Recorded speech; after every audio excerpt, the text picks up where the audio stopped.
In Vorarlberg kommen am Sonntag 2 Männer durch Lawinen ums Leben. Einer der beiden Männer wird in Damöls verschüttet und stirbt an den Folgen des Unglücks.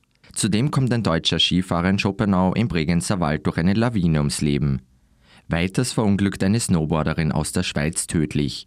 Die 24-Jährige kommt ohne Fremdverschulden von der Piste ab und stürzt in der Folge ca. 20 Meter über steiles Gelände ab. Aber neue Wettermodelle bestätigen, auch in den nächsten Tagen kommt es zu massiven Schneefällen und damit bleibt auch die Lawinensituation in vielen Teilen des Landes äußerst gefährlich. In Tirol herrscht am Montag weiterhin große Lawinengefahr, also Stufe 4 der 5-teiligen Skala.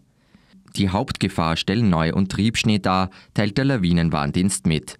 Bei diesen Verhältnissen können Lawinen sehr leicht ausgelöst werden. Außerdem wachsen mit dem massiven Neuschnee und dem starken Wind die Triebschneesammlungen weiter an. Sogar bis in die Täler können so Lawinen vorstoßen und Verkehrswege stellenweise gefährden. Aber auch in Salzburg und der Steiermark bleibt die Situation äußerst angespannt. Viele Straßen sind gesperrt und es wird neuerlich mit starken Schneefällen gerechnet.